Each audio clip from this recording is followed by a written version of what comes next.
आज आप लोगों के लिए कम्प्लीटली ही संविधान के बारे में लेकर आया हूँ।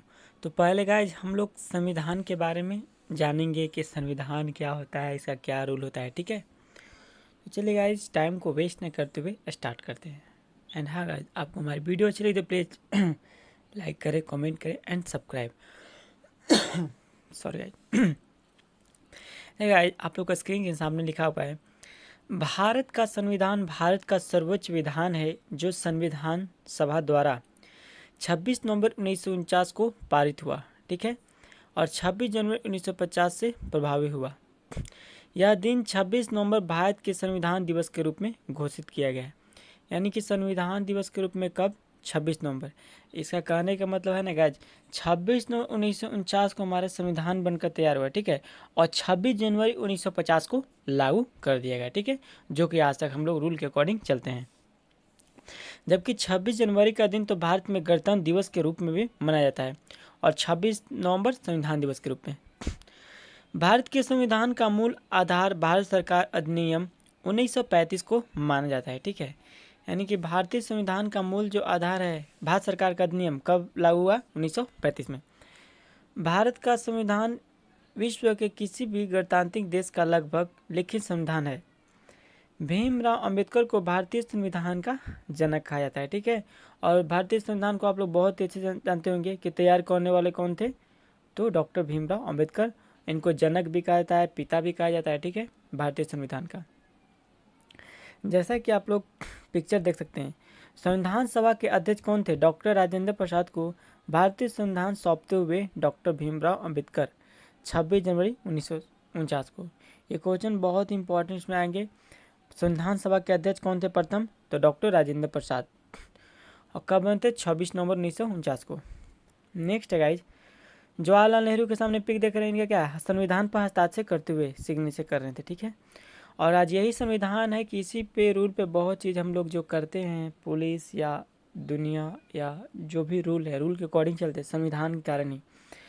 चाहे साधारण इंसान हो या पुलिस या कोई भी। चलिए बात करते हैं। भारतीय संविधान सभा के लिए जुलाई 1946 में निर्वाचन हुए थे। यानी कि भारतीय संविधान सभा के लिए कब निर्वाचन हुआ? जुलाई 1946 में। संविधान सभा की पहली बैठक दिसंबर 1946 को हुई। ठीक है, इसमें डेट नहीं दिया है तो मैं बता दूं, भारतीय संविधान की पहली बैठक 9 दिसंबर 1946 को हुआ था। इसके तत्काल बाद देश दो भागों में बट गया। ठीक है, भारत और पाकिस्तान में बट गया था।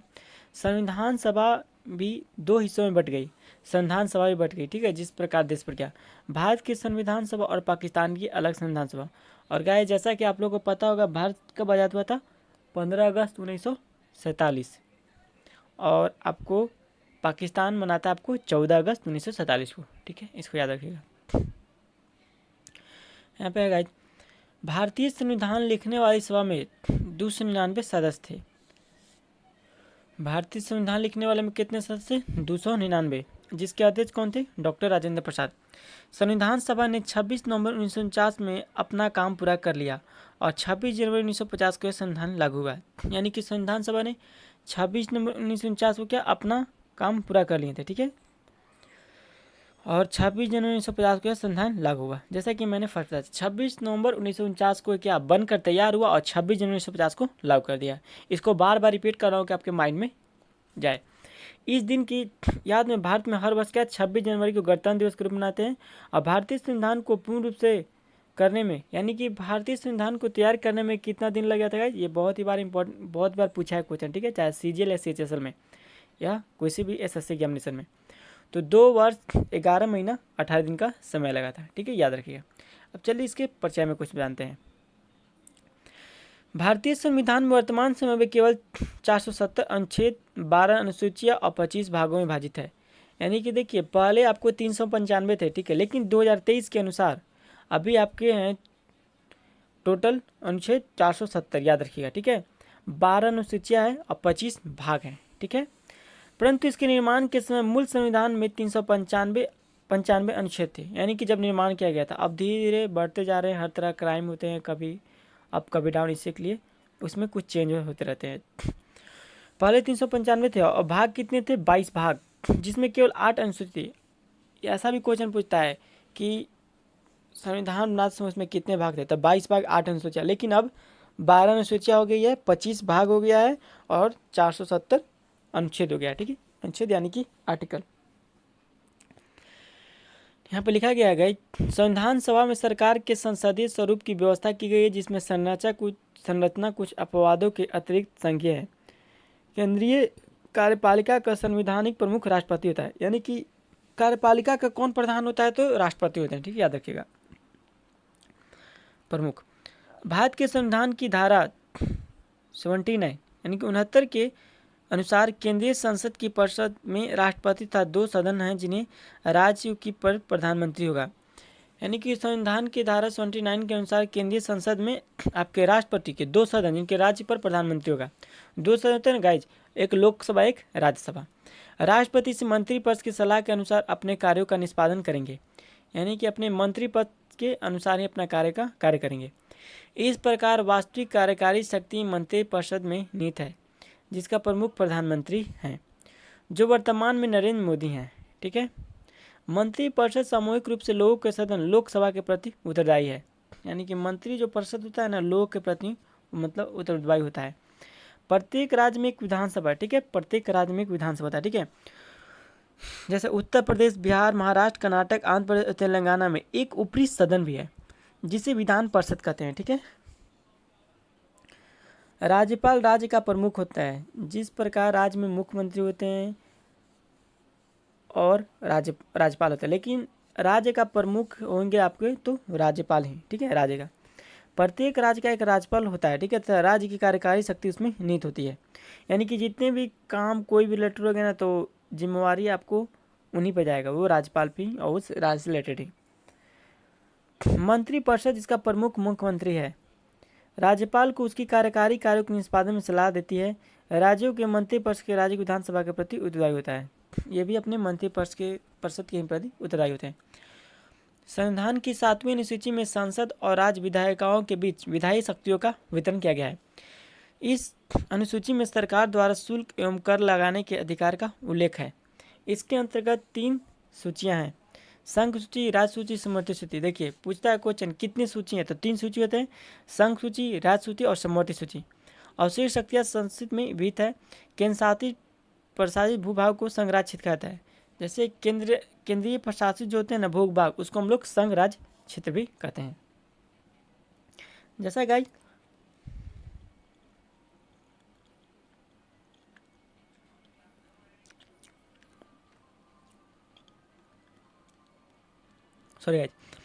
भारतीय संविधान के भाग आप लोगों को स्क्रीन पर दिखाई दे रहा है, जिसमें 22 भाग विभाजित थे और इसमें 395 अनुच्छेद और 12 अनुसूचियाँ थी। ठीक है, चलिए हम लोग अब इसको बेसिक से और अच्छे से पढ़ते हैं। भाग वन का संबंध होता है संघ और उसके क्षेत्र से, यानी कि राज्य क्षेत्र से। अनुच्छेद उसमें 1 से लेकर 4 तक कहा गया है। ठीक है, भाग 2 यानी कि नागरिकता आपको अनुच्छेद 5 से लेकर 11 तक, अनुच्छेद 11 तक आपको है नागरिकता का उल्लेख। मूलभूत अधिकार यानी कि जो भी अधिकार होते हैं मनुष्य के, वो भाग 3 में है, अनुच्छेद 12 से 35 तक। ठीक है, अब भाग 4 में राज्य के नीति निर्देशक तत्व हैं, अनुच्छेद 36 से लेकर अनुच्छेद 51 तक। ठीक है, अब भाग 4 का ए मूल कर्तव्य है। ठीक है, जिनमें से अनुच्छेद 51 ए में है। ठीक है, अब भाग 5 जो है ना संघ से रिलेटेड है, अनुच्छेद 52 से लेकर अनुच्छेद 151 तक डायरेक्ट, याद रखिएगा। भाग 6 में आपको राज्य के बारे में बतलाया गया है, अनुच्छेद 152 से लेकर 237 तक। ठीक है, भाग 7 में संविधान 7वां संशोधन अधिनियम 1956 द्वारा निर्देशित, अनुच्छेद 238। ठीक है, भाग 8 में संघ राज्य क्षेत्र यानी कि राज्य क्षेत्र का बताया गया, अनुच्छेद 239 से 242 तक। भाग 9 में पंचायत लेटर बताया गया है, अनुच्छेद 243 से लेकर 24 तक 30 तक। ठीक है, भाग 9A में बताया गया है, अनुच्छेद 243 से 243 जर्जी तक। भाग 10 में अनुसूचित और जनजाति के क्षेत्र के बारे में बताया गया है, 244 से 244A तक। भाग 11 में संघ और राज्य के बीच जो संबंध होता है ना, उसको बताया गया, अनुच्छेद 245 से 263 तक। भाग 12 में वेद, संपत्ति, संविदा और वाद विवाद के उल्लेख किया गया अनुच्छेद 264 से 300 तक, यानी 359 तक। भाग 13 में भारत के राज्य क्षेत्र के भीतर व्यापार, वाणिज्य और समागम जो भी हो रहा है क्रिया काम, वो अनुच्छेद 301 से 307 तक। भाग 14 में आपको संघ और राज्यों के अधीन सेवाएं के लिए जिक्र किया गया है, जो कि अनुच्छेद 308 से 323 तक है। भाग 14 एक है अधिकरण के संबंध में, अनुच्छेद 323 से लेकर 323 भी तक। भाग 15 का संबंध निर्वाचन से, निर्वाचन यानी जो चुनाव आयोग हो गया, अनुच्छेद 324 से लेकर 329 तक, ठीक है। भाग 16 का कुछ वर्गों के लिए विशेष एक संबंध बनाया गया, अनुच्छेद 330 से 342 तक। भाग 17 का राजभाषा से, अनुच्छेद 343 से 351 तक। भाग 18 आपको आपात उपबंध, अनुच्छेद 352 से 360 तक। भाग 19 प्रकीर्ण, अनुच्छेद 361 से 367 तक। और भाग 20 में संविधान के संशोधन, यानी कि संविधान के जो भी चेंजेज हो सकते हैं संविधान संशोधन के, बताया गया है। नेक्स्ट है भाग 21 अस्थायी संक्रमणकालीन और विशेष उपबंध, अनुच्छेद 359 से 392 में। भाग 22 में संक्षिप्त नाम प्रारंभ, हिंदी में प्राकृत पाठ और निरसन, अनुच्छेद 393 से 395 तक। तो आपके टोटल ये कंप्लीट हुए, ठीक है, जो बताया था। अब आते हैं इसके कुछ इतिहास के बारे में पढ़ते हैं, जो कि एग्जाम में बहुत ही बार पूछते हैं, अंदर से डीपली पूछता है गाइज, ठीक है ना, इसलिए वीडियो को इग्नोर नहीं करें, आप पूरा कंप्लीटली अच्छे से पढ़ पाएंगे। अभी तो हम लोग अनुच्छेद को बताया गया टोटल, लेकिन अब कौन कौन अनुच्छेद किस किस में आता है वो भी पता चलेगा आपको आगे, बस बन रहे कंटिन्यू वीडियो के साथ। तो चलिए हम लोग पहले इसके इतिहास के बारे में जानते हैं। द्वितीय विश्व युद्ध के समाप्ति के बाद जुलाई 1945 में ब्रिटेन ने भारत संबंधी अपनी नई नीति घोषणा की तथा भारत की संविधान सभा के निर्माण के लिए एक कैबिनेट मिशन भारत भेजा, जिसमें 3 मंत्री थे। 14 अगस्त 1948 को भारतीय के स्वतंत्र हो जाने के बाद 15 अगस्त 1947 को भारतीय स्वतंत्र हो जाने के बाद संविधान की सभा की घोषणा हुई, जिसमें अपना कार्य 9 दिसंबर 1946 से आरंभ कर दिया गया। संविधान सभा के सदस्य भारत के राज्यों की सभाओं के निर्वाचित सदस्यों के द्वारा चुने गए थे, जैसे जवाहरलाल नेहरू थे, डॉक्टर भीमराव अम्बेडकर, डॉक्टर राजेंद्र प्रसाद, सरदार वल्लभ भाई पटेल, मौलाना अब्दुल कलाम आज़ाद और इस सभा के प्रमुख सदस्य, ठीक है। इस संविधान सभा ने 2 वर्ष 11 महीना 18 दिन कुल लगे थे, ठीक है। संविधान सभा में कुल 22 अधिवेशन, अंतिम दिन 178 सदस्य ने हस्ताक्षर किए, 299 जो थे सदस्य हस्ताक्षर किए थे। संविधान बनने में 166 दिन बैठक हुई, जिसमें बैठक प्रेस और जनता के भाग लेने की स्वतंत्रता थी। भारत के संविधान के निर्माण में संविधान सभा के सभी 389 सदस्यों ने महत्वपूर्ण भूमिका निभाई। 26 नवंबर 1949 को संविधान सभा ने पारित किया, इसे 26 जनवरी 1950 को लागू किया गया, ठीक है। मैंने फर्स्ट बताया था 26 जनवरी 1950 को क्या बना था और 26 जनवरी 1950 को लागू किया। इस संविधान में सर्वाधिक प्रभाव भारत शासन अधिनियम 1935 का है, ठीक है। इसमें सबसे ज़्यादा प्रभाव किसका है? भारतीय शासन अधिनियम 1935 को। इसमें लगभग 250 अनुच्छेद इस अधिनियम के लिए गए हैं, ठीक है। अब आते हैं भारतीय संविधान की संरचना के बारे में। यह वर्तमान समय में भारतीय संविधान के अमृत हैं, जैसे एक उद्देशिका 470 अनुच्छेद से युक्त 25 भाग, यानी कि अभी 470 अनुच्छेद हो गए हैं, 25 भाग हो गए हैं, 12 अनुसूचियाँ जो कि 8 थी पहले, 5 अनुलग्नक है, ठीक है, और 105 संशोधन है।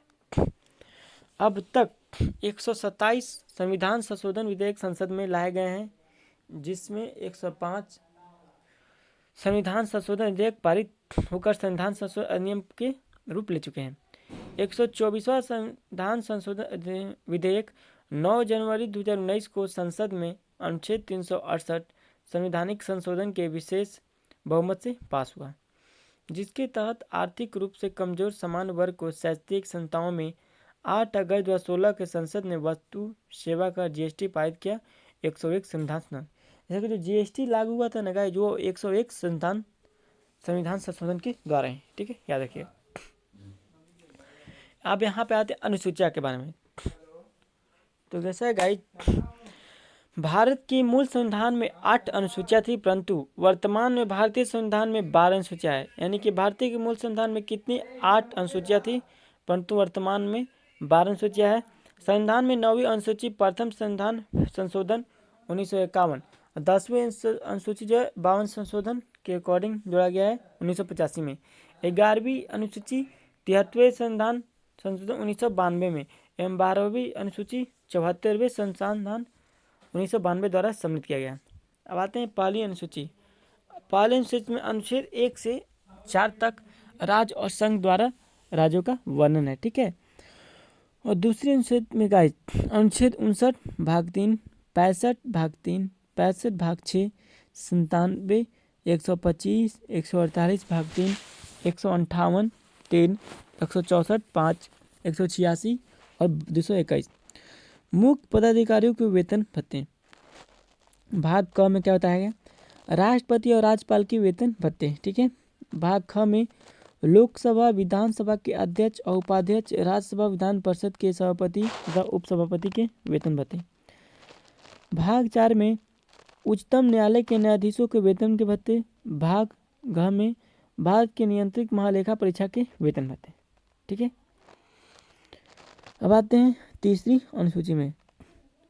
अनुच्छेद 75 में 4, 99, 124 में 6, 148 में भाग 2, 164 में भाग 3, 188 और 219 विधायिका के सदस्य, मंत्री, राष्ट्रपति, उपराष्ट्रपति, न्यायाधीश के लिए शपथ लिए जाने वाले प्रतिज्ञा के रूप में प्रारूप है। अब गाइस तीसरी अनुसूची में आते हैं। अनुच्छेद 75 का भाग 4, 99, 124 का 6, 148 का 2, 164 का 3 भाग, 188 और 219 विधायिका के सदस्य, मंत्री, राष्ट्रपति, उपराष्ट्रपति, न्यायाधीश आदि के लिए शपथ लिए जाने वाले प्रतिज्ञा के रूप में प्राप्त हुए हैं। चौथी अनुसूची में गाइस अनुच्छेद 4 का पहला लिया गया, 80 का 2 राज्यसभा में स्थानों का आवंटन राज्यों और संघ राज्यों में छेद। पांचवी अनुसूची गाइस अनुच्छेद 244 के पहले भाग से अनुसूचित क्षेत्र अनुसूचित जनजातियों को प्रशासन और नियंत्रण से संबंधित उपबंध। छठी अनुसूची अनुच्छेद 244 का 2, 275 का पहला असम, मेघालय, त्रिपुरा और मिजोरम राज्यों के जनजातीय क्षेत्रों के प्रशासन के विषय में उपबंध। सातवीं अनुसूची का अनुच्छेद 246 विषयों के वितरण से संबंध सूची 1, संघ सूची, सूची 2, राज्य सूची, सूची 3, समवर्ती सूची। आठवीं अनुसूची अनुच्छेद 344 का पहला 351 भाषाएं 22 भाषाओं का उल्लेख किया गया है, ठीक है।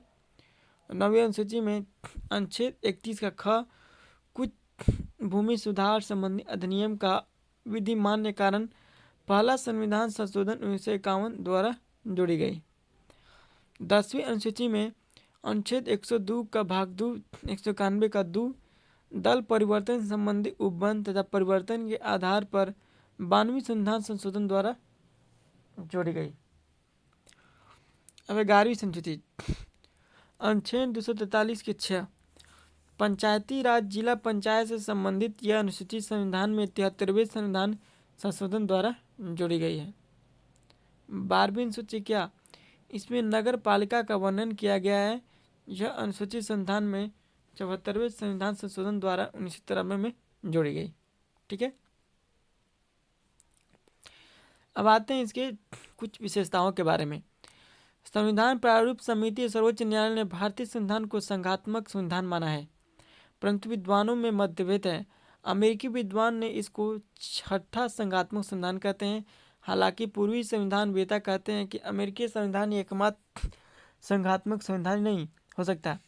संविधान का संघात्मक होना उसमें निहित संघात्मक लक्षणों पर निर्भर करता है, किंतु माननीय सर्वोच्च न्यायालय ने इसे पूर्ण संघात्मक मान कहा है। भारतीय संविधान की प्रस्तावना के अनुसार भारत एक संप्रभुता संपन्न समाजवादी पंथ निरपेक्ष लोकतांत्रिक गणराज्य है, ठीक है। अब आते हैं संप्रभुता में। संप्रभुता शब्द का अर्थ सर्वोच्च या स्वतंत्र होना। भारत किसी भी विदेशी और आंतरिक शक्ति के नियंत्रण से पूर्णतः मुक्त संप्रभुता संपन्न राष्ट्र है। यह सीधे लोगों द्वारा चुने गए एक मुक्त सरकार द्वारा शासित है तथा यही सरकार कानून बनाकर लोगों पर शासन करती है। अब आते हैं समाजवादी। समाजवादी शब्द संविधान के 1976 में 42वें संसद अधिनियम द्वारा प्रस्तावना में जोड़ा गया। ये बहुत ही बार पूछा गया 1976 में कौन सा, तो 42वें संशोधन। अब कब? 1976 में समाजवादी द्वारा। यह अपने सभी नागरिकों के लिए सामाजिक और आर्थिक समानता का सुनिश्चित करता है। जाति, रंग, नस्ल, लिंग, धर्म या भाषा के आधार पर कोई भेदभाव किए बिना सभी को बराबर का दर्जा और अवसर देता है। सरकार केवल कुछ लोगों के हाथों में धन जमा होने से रोकेगी तथा सभी नागरिकों को एक अच्छा जीवन स्तर प्रदान करने का प्रयत्न करेगी।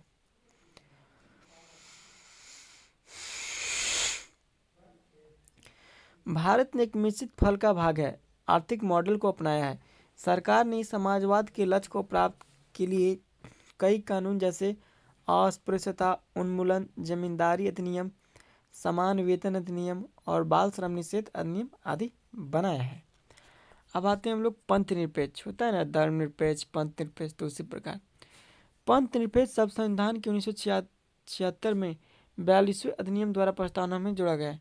यानी कि सेम इसका जिस प्रकार इसका समाजवादी को जोड़ा गया था ना 1976 में 42वें संशोधन, इसको भी उसी के अकॉर्डिंग जोड़ा गया है। यह सभी पंथों के समानता और प्रांतिक सहिष्णुता सुनिश्चित करता है। भारत का कोई आधिकारिक पंथ नहीं है। यह ना तो किसी पंथ को बढ़ावा देता है, ना ही किसी को भेदभाव करता है। यह सभी पंथों को सम्मान करता है। वह एक समान व्यवहार करता है। हर व्यक्ति को अपने पसंद के किसी पंथ का उपासना, पालन और प्रचार का अधिकार है। ठीक है, पंथ निरपेक्ष में यही होता है, मतलब कि कोई भी जो इंसान उसका मन है अपना कर सकता है, इसमें उसको स्वतंत्रता का अधिकार है। एक समान व्यवहार करता है। हर व्यक्ति अपने पसंद के किसी भी पंथ का उपासना, पालन, प्रचार का अधिकार। सभी नागरिक चाहे उनकी पंथिक मान्यता कुछ भी हो, कानून की दृष्टि में बराबर होते हैं। सरकारी या सरकार अनुदान प्राप्त स्कूलों में कोई प्रांतिक उद्देश्य लागू नहीं होता है। अब आते हैं लोकतांत्रिक के बारे में। तो गाइस, भारत एक स्वतंत्र देश है। किसी भी स्थान से मत देने का स्वतंत्रता संसद में अनुसूचित समाजी समूहों और अनुसूचित जनजाति को विशिष्ट अर्जित की गई है। स्थानीय निकाय चुनाव में महिला उम्मीदवारों के लिए एक निश्चित अनुपात में सीटें आरक्षित की जाती है। सभी चुनावों में महिलाओं की 1/3 सीटें आरक्षित करने का विधेयक लंबित है। हालांकि इसकी क्रियान्वित कैसे होगा यह निश्चित नहीं। भारत का निर्वाचन आयोग एक स्वतंत्र संस्था है। यह स्वतंत्र और निष्पक्ष निर्वाचन करते हुए के लिए सदैव तत्पर है।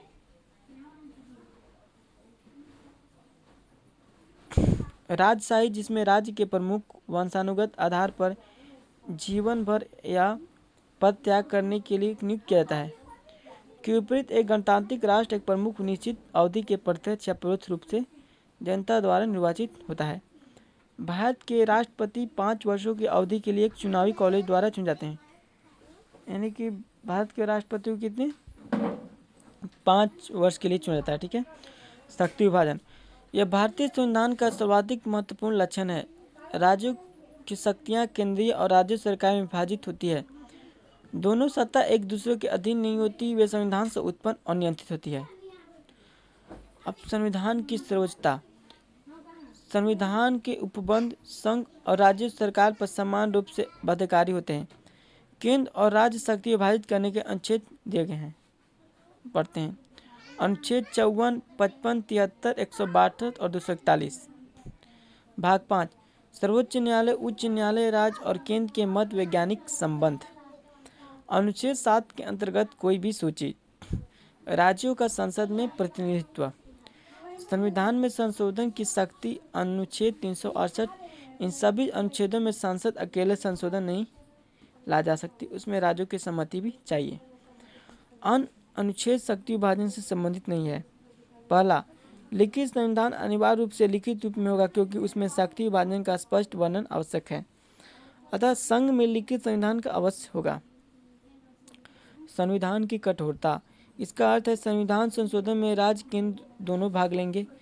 न्यायालय की अधिकारिता में इसका अर्थ है कि केंद्र राज्य कानून की व्याख्या हेतु एक निष्पक्ष और स्वतंत्र सत्ता पर निर्भर करेंगे। विधि द्वारा स्थापित न्यायालय के संघ राज्य शक्तियों के विभाजन का परीक्षण करेंगे। न्यायालय संविधान के अंतिम व्याख्याचार्य होंगे। भारत में सत्ता सर्वोच्च न्यायालय के पास है। यह 5 शर्तें किसी भी संविधान को संघात्मक बनाने हेतु अनिवार्य है। भारत में 5 लक्षण संविधान में मौजूद है, अतः संघात्मक है। परंतु भारतीय संविधान में कुछ विभेदकारी विशेषताएं भी हैं। जैसा कि भारतीय संविधान में कुछ विभेदकारी विशेषताएं भी हैं। कौन कौन?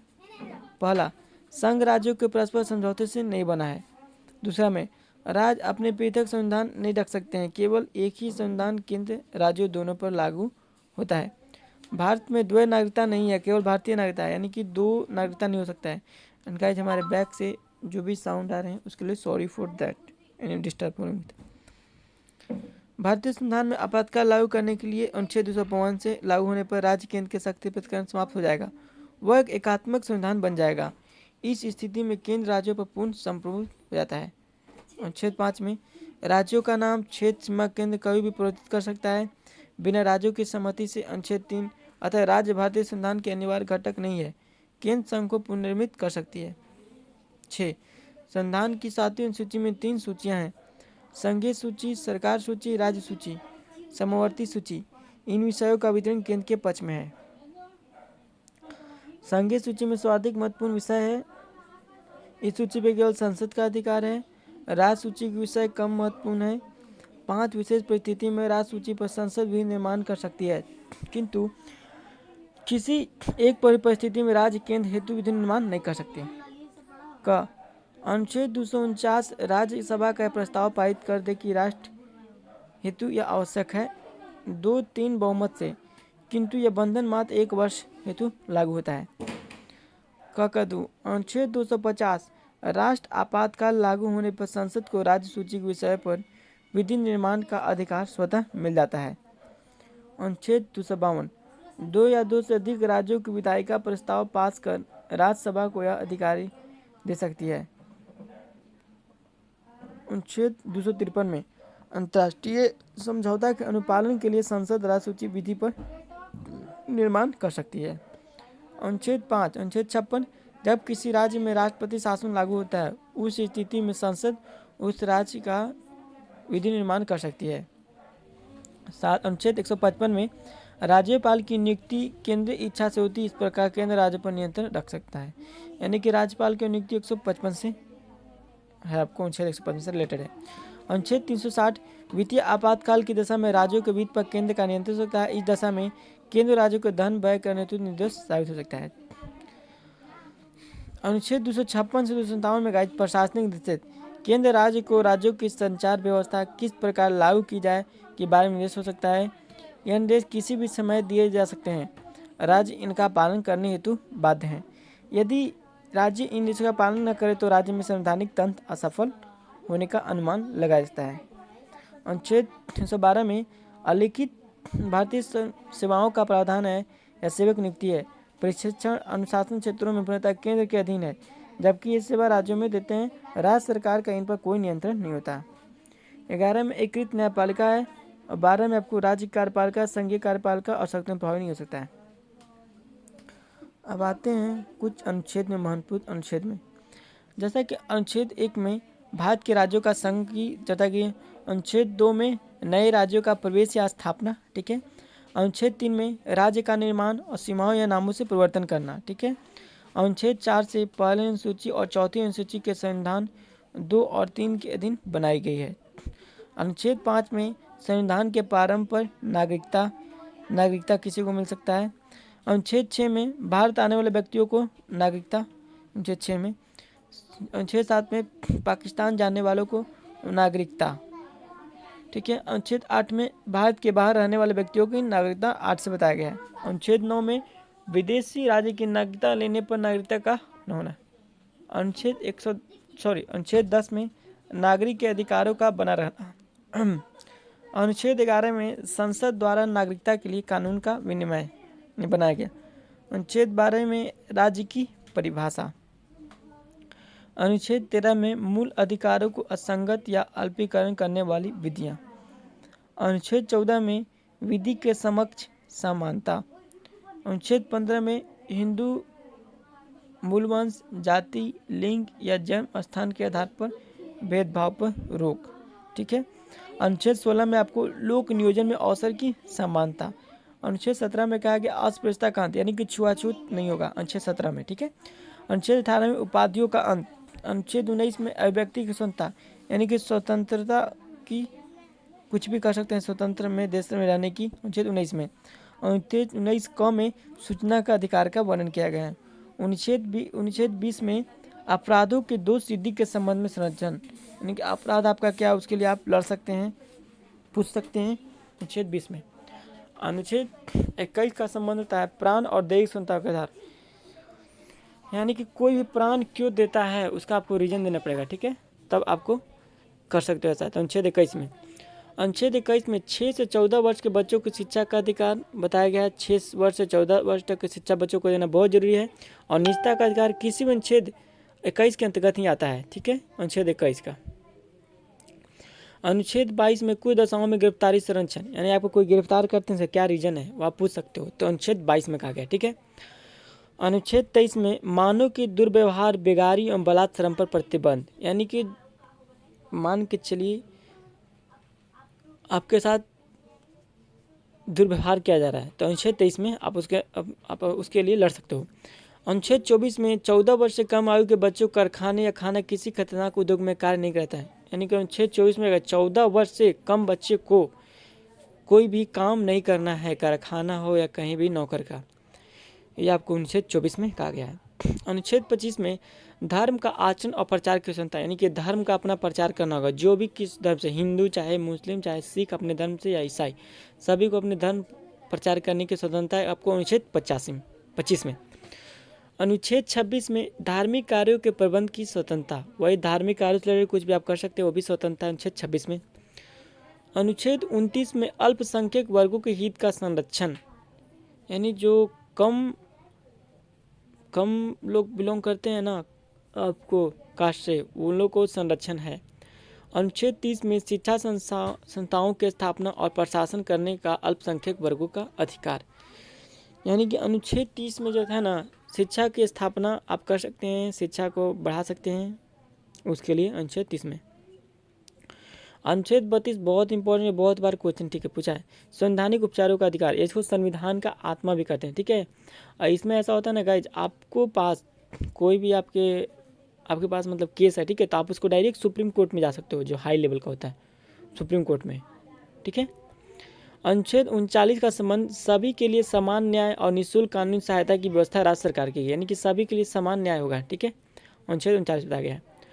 अनुच्छेद 40 में ग्राम पंचायत का संगठन के बारे में वर्णन किया गया है। अनुच्छेद 44 में समान नागरिक संहिता का वर्णन किया गया है। अनुच्छेद 48 में पर्यावरण और वन्य जीवों की रक्षा के लिए वर्णन किया गया है। अनुच्छेद 49 में राष्ट्रीय स्मारक स्थानों वस्तुओं का संरक्षण के लिए। अनुच्छेद 50 में कार्यपालिका से न्यायपालिका का पृथक्करण। ठीक है। अनुच्छेद 51 में अंतर्राष्ट्रीय शांति और सुरक्षा। ठीक है। अनुच्छेद 51 में मूल कर्तव्य के बारे में वर्णन किया गया है। अनुच्छेद 52 का आपका भारत के राष्ट्रपति संबंध होता है। अनुच्छेद 53 होता है संघ की कार्यपालिका की शक्ति, यानी कार्यपालिका से रिलेटेड होता है। अनुच्छेद 54 राष्ट्रपति का निर्वाचन, यानी कि राष्ट्रपति का चुनाव होता है अनुच्छेद 54 से। अनुच्छेद 55 होता है राष्ट्रपति के निर्वाचन के प्रणाली। ठीक है। अनुच्छेद 56 जो है राष्ट्रपति की पद अवधि, यानी कि शपथ जो करेंगे। ठीक है, अनुच्छेद 56 से। अनुच्छेद 57 पुनः निर्वाचन के लिए पात्रता, यानी कि जो चुनाव होता है राष्ट्रपति में, तो वो उनका अनुच्छेद 57 से रिलेटेड होता है। ठीक है। अनुच्छेद 58 राष्ट्रपति निर्वाचित होने के लिए आहार्य रहते हैं, वही चुनाव से रिलेटेड हो गया। अनुच्छेद 7 है राष्ट्रपति की शपथ, यानी कि राष्ट्रपति जो शपथ होता है अनुच्छेद 60 के अनुसार ही। अनुच्छेद 31 राष्ट्रपति पर महाभियोग चलाने की प्रक्रिया, जो राष्ट्रपति महाभियोग चलाते हैं ना अनुच्छेद 61 के अनुसार ही। अनुच्छेद 63 का संबंध भारत का उपराष्ट्रपति से है। ठीक है। अनुच्छेद 52 से लेकर आपका 61 तक था जो कि आपके क्या राष्ट्रपति से। अनुच्छेद 63 का संबंध है भारत का उपराष्ट्रपति से। अनुच्छेद 34 उपराष्ट्रपति का राज्यसभा का प्रतिनिधि सभापति होना, यानी राज्यसभा का पदेन सभापति कौन होते हैं? तो उपराष्ट्रपति और लोकसभा के राष्ट्रपति होते हैं, ठीक है। और उपराष्ट्रपति राज्यसभा पदेन के सभापति अनुच्छेद 64 के अनुसार ही। अनुच्छेद 65 में राष्ट्रपति के पद की रिक्त पर उपराष्ट्रपति कार्य, यानी कि राष्ट्रपति जब उनका पद खाली है ना तो उसकी जगह पर उपराष्ट्रपति कार्य करते हैं। अनुच्छेद 65 में बताया गया है, ठीक है। अनुच्छेद 66 में उपराष्ट्रपति का निर्वाचन होता है, ठीक है। और उसमें निर्वाचन के लिए कब बताया गया था गाइस? अनुच्छेद 55 में, ठीक है। और इसमें अनुच्छेद आपको कहाँ गया? राष्ट्रपति के अनुच्छेद 66 में, ठीक है, निर्वाचन में। अनुच्छेद 67 उपराष्ट्र की पद अवधि में। अनुच्छेद जो 68 है गाइस, उपराष्ट्रपति के पद के रिक्त पर पद भरने के लिए निर्वाचन, यानी कि उसके जगह पर जो खाली है उसके जगह पर स्थान पर फॉर्म भर सकते हैं आप, लाइक उस जगह पर जाने के लिए। अनुच्छेद 68 का। अनुच्छेद 59 में उपराष्ट्रपति द्वारा शपथ, यानी कि जो शपथ लेते हैं। अनुच्छेद 69 में। अनुच्छेद 70 में अनाकस्मिक राष्ट्रपति कर्तव्यों का निर्वहन, यानी किसी कारण कोई राष्ट्रपति कर्तव्य का निर्वहन छूट गया तो अनुच्छेद 70 में।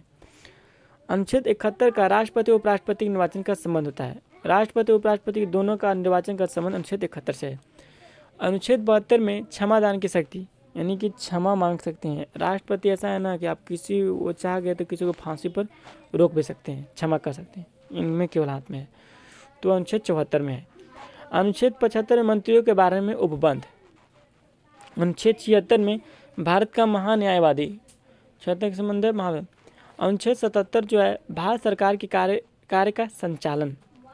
अनुच्छेद 78 का संबंध राष्ट्रपति को जानकारी देने के प्रधानमंत्री के कर्तव्य में। अनुच्छेद 69 का संबंध है संसद का गठन करना, संसद लड़ाएगा, ठीक है। अनुच्छेद 80 का संबंध राज्यसभा की संरचना। अनुच्छेद 81 का संबंध लोकसभा की संरचना से। देखिए राज्यसभा के 80 और लोकसभा के लिए 81, ठीक है। अनुच्छेद 83 का संबंध संसद के दोनों सदनों की अवधि। अनुच्छेद 84 होता है संसद के सदस्यों के लिए अर्हता, जो कार्य हो गए। अनुच्छेद 85 आपके संसद का सत्र का सत्रावासन और विघटन। और अनुच्छेद 87 राष्ट्रपति का विशेष अभिशासन। जैसा कि गाइज मैंने आप तक यहाँ तक कंप्लीट किया है, ठीक है। अभी और अच्छे से इसको दोबारा ही रिपीट करूँगा, ठीक है। हाँ गाइज, आपको हमारी वीडियो अच्छी लगी तो प्लीज़ लाइक करो, कमेंट करो और शेयर करो। एंड हमसे कोई भूल अगर तो इसके लिए sorry for that and thanks for watching guys. तो चलिए गाइज हम लोग दूसरा में चलते हैं।